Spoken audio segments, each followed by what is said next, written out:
All right, let's start the meeting. Ask Tim to lead us in the pledge of allegiance. I pledge allegiance to the flag of the United States of America and to the republic for which it stands, one nation, under God, indivisible, with liberty and justice for all. All right, did you get the bank balance? Yes, sir.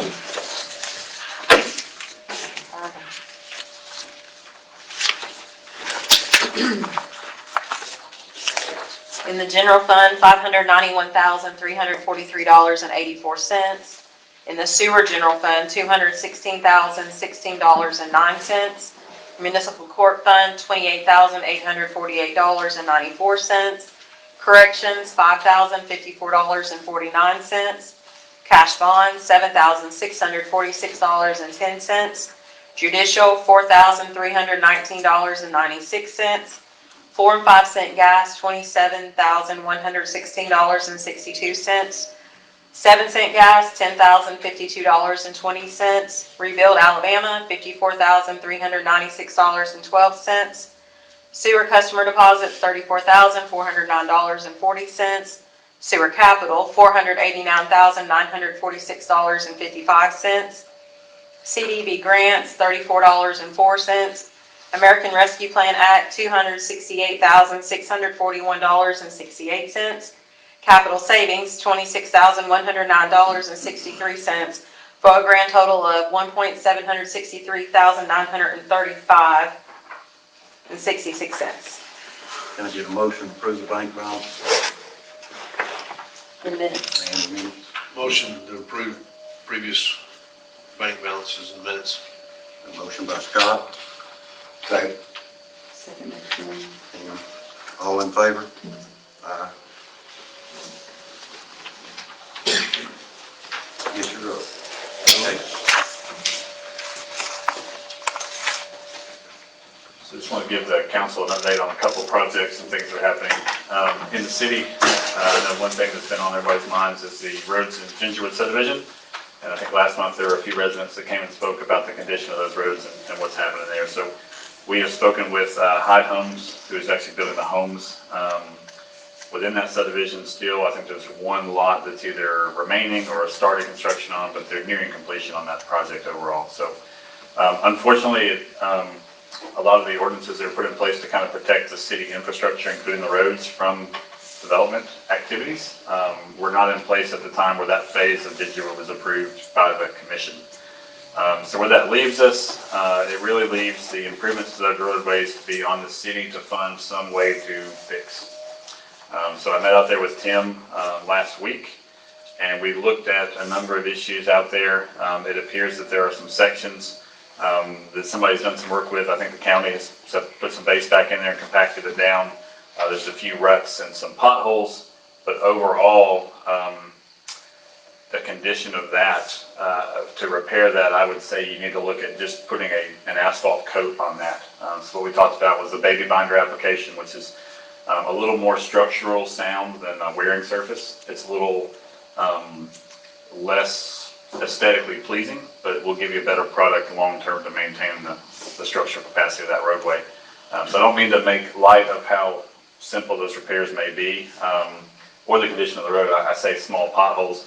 That's in a relative sense. Obviously, y'all have seen and driven out there, and your residents have given you some indication that it is not a very pleasing road to drive on. But I think some work's been done to try to improve that a little bit already. I would say that if you patch that with asphalt and get a good surface on it, you would get a long life out of that roadway in that area. And as you move further into the subdivision, particularly at the intersection where the newest phase has started or is nearing completion, there appears to be some drainage issues there, maybe some stormwater issues. It would not surprise me to find that a lot of that storm infrastructure may be cracked. So that section is severely depressed on the one side of the road, and my recommendation there is to actually do a concrete patch to pull out the asphalt, pull out some amount of that base, roll it in good, whatever's remaining there, and pour about a 6-inch concrete section through there. What that'll do is to protect that existing pipe, It also protect that roadway from getting drainage and water up underneath it, which was contributing to a lot of that cracking and the tearing of the asphalt surface in that particular area. So, in a general sense, the largest load you've had on those roadways has really been the trash trucks. The trucks bringing in equipment, materials to build homes with they're not light like a vehicle, like a personal vehicle, but they're not heavy like a trash truck. Trash truck has been the primary loading thing there that would affect those, and that's why you see it in all the intersections, is because that's where that truck is turning, coming in and coming out. So it's a significant issue there. A lot of it is just due to the soils in the area. They're very hard to compact, they're very hard to stay stable, and when you introduce even a little bit of water, they're going to get liquid on you and they're going to start failing, which is what you've seen in the subgrade and the subbase. So it is important to make sure those roadways stay in as good a condition as we can keep them in.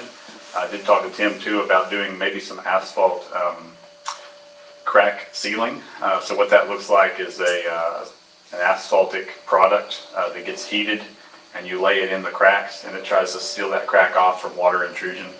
It's a much cheaper application than repaving a road later, but it does require some consistent funding to try to do your worst roads and keep them operational before they get torn up like what you're seeing in Gingerwood. So I can get with Tim and anybody else that's interested and recommend some products, some applications that maybe help forward that progress along, give you some indication on cost on that as well.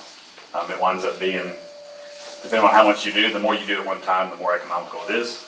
But it can be as low as $4 or $5 a linear foot. That adds up pretty quickly when you talk about a crack, because it's a lot of linear footage on those applications.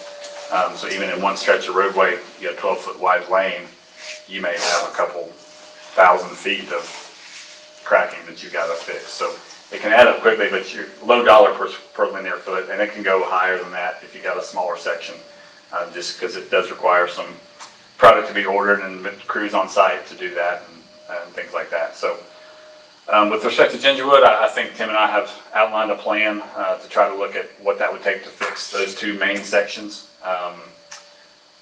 Anything you'd like to add there, Tim? Yes, I'm planning on, I've not had a chance to for this week.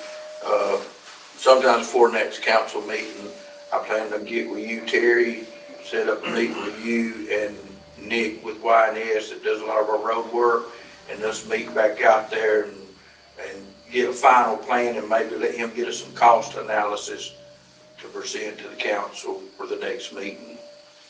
So. Any questions from the council on anything out there that's on your mind or you're curious about?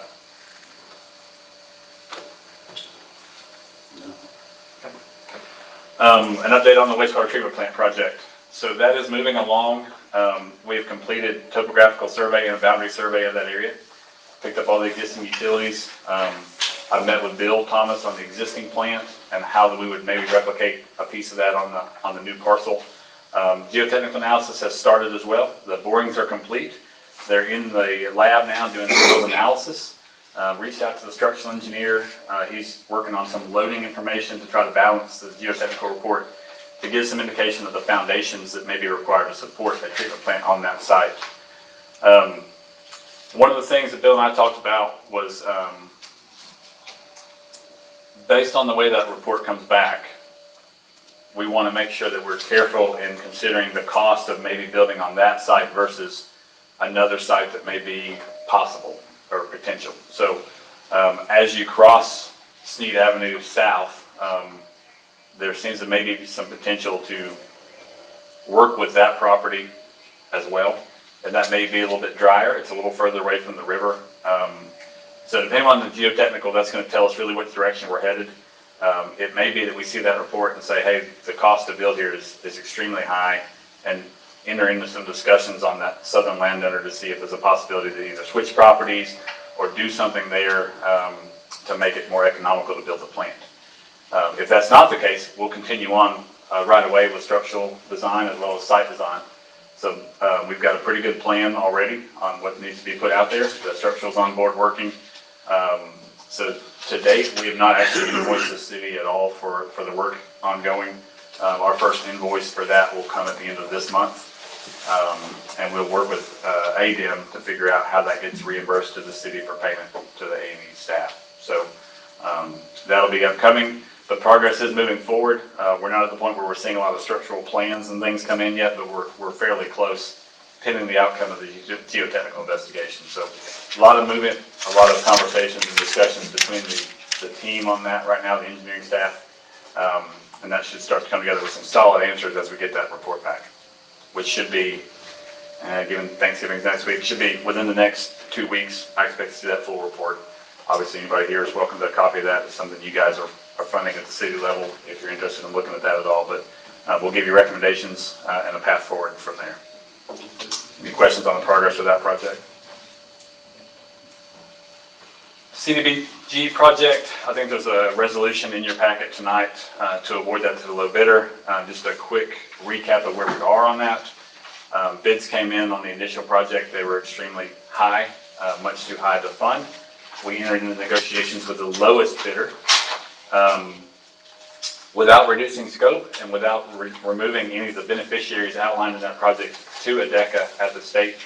We were able to bring that cost down to somewhere in the $360,000 range. I believe all that's been presented in the past.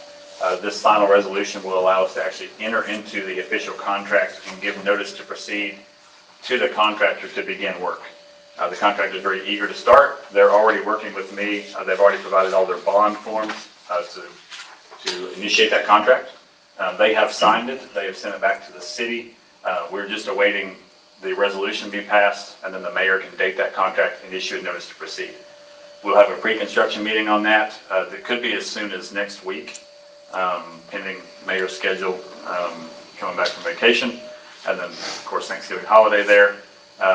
But as soon as we can have that meeting, we will, and that contractor will start work almost immediately. So they have ordered material, and they are ready to get started. So it fits well in their schedule as well as ours. It's a good time of year to do this kind of work. With what we're doing, it's a cured in place product, slip lines the pipe, so there won't be a lot of heavy excavation. There won't be a lot of holes that have to be opened, so they can't work in the rain necessarily, but it doesn't have to be that dry as long as it's not actively raining for them to complete their work, which is wintertime's a good time around here to do that kind of thing. So it fits well for their schedule and ours. So looking forward to moving that project forward pretty rapidly based on the contractor's appetite to get started. So, any questions there? All right. Unless there's anything else silly for me, I'll let you continue with the meeting. Thank you. Thank you.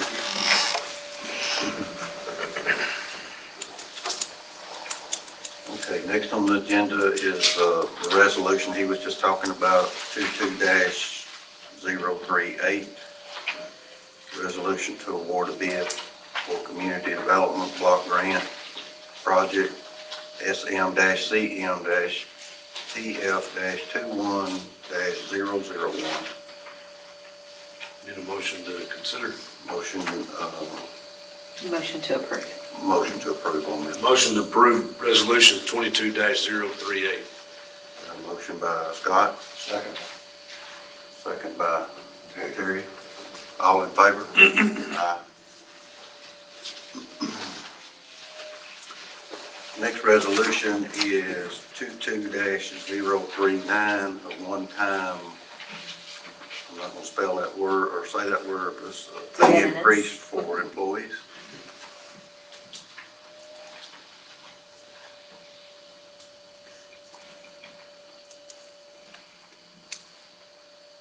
You need me to read the resolution? No. Okay. This is the same thing that they do every year. It's a one-time de minimis or pay increase that they do, the council usually does at the end of the year. Need a motion on resolution 22-039. Motion, resolution 22-039. A motion by Tim, Second. second by Scott. All in favor? Aye.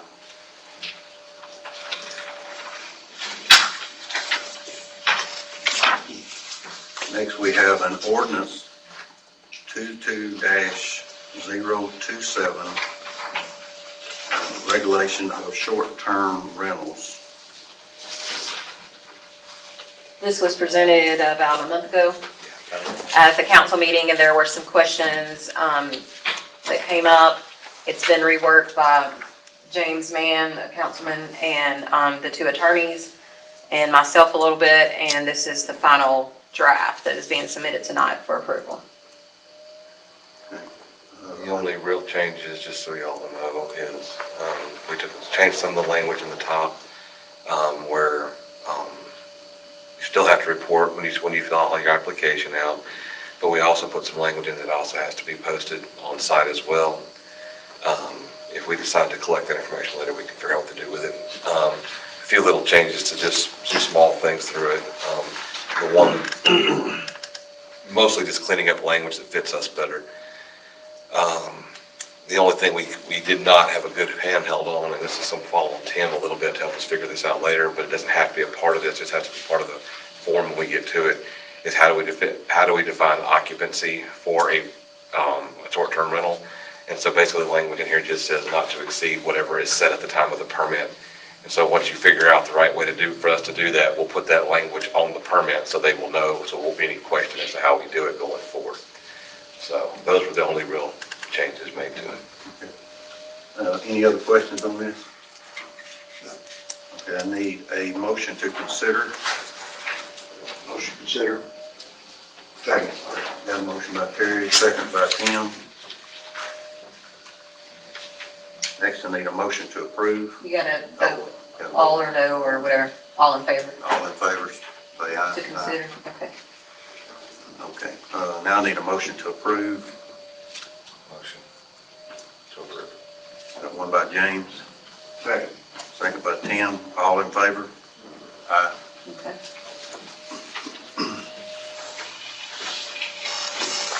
Okay, local government, Christie. I didn't really have anything big. Everyone has a form for the Christmas parade, and if y'all would please complete those and return them either today or no later than next Wednesday. Scott and Tim weren't here at the last meeting, so y'all have a book about council members and stuff, and there's a paper for y'all to return. Jason and I have been working real steadily on a safety handbook for the city. We're gonna have that ready for y'all to review at the next meeting. Other than that, just constant busyness. Always questions. Board of Abatement met. It was good meetings, good group of people, good perspective from all. We already started sending a couple of letters out. I mean, there's not very much, but what we have, we did send letters out and things like that, so things are just marching forward. Okay, building department. Are we good on this end? Good. Let's see, court. Working hard. Maintenance. Been busy with things up to par. You can report on the flagpole. That was a big change. Oh, yeah, we got a new flagpole at the fire hall, and I did the best to save us all the money we could, but taking the old one down. And had poles up, new pads have been poured, and it's secured out, and flags go up tomorrow. And it looks pretty, I might say. The other one was about to fall down, and they said there was really no way to secure it, to keep using it. Plus the pulley was really badly broken, so we just scratched and went with a new one. So, Public Works, we don't have anybody here for that. no, not tonight. Police Department, no. No. Fire Department. Yeah, he's here a little bit. Yeah. We do have, as y'all see in here, we do have our agreement for dispatch to the county. That's signed and done. Most all the mutual aid agreements are finished, but they're not fully signed yet. That should be hopefully done by the next meeting. I can tell you a little bit more. You'll see in here we've had 6 calls, responded to 5. So we are making calls, responding as we can. We're still trying to cover 160 hours a week with 3 people, so it's a little difficult. But just to have it in your mind so you'll know what's coming. Part of what we've been working with attorneys on and getting the language right is we want to go to a contract labor force fill-ins where we can pay people to be on call for us. And using the existing money that we've already set aside for salary that we're not currently using to fund that with. But getting the language right and how we're going to pay them by the hour, keep up with the hours, kind of what we're working on. We're hoping to have something to present by the next meeting. Worked with both attorneys quite a bit today on that. So that's where our fire department stands, and Shannon is working on getting bids for a truck for y'all to consider as well. So that's where we're at. Okay, start with, Terry. I don't have anything, I'm good. Ken? No. Josh? I'm good too. James? Nothing else? All right. Did you have anything? Yes. Okay. And the officer in the back, did you have anything? No, sir. Motion to adjourn? Motion. Got a motion by Tim, Second. second by Scott, all in favor? Aye.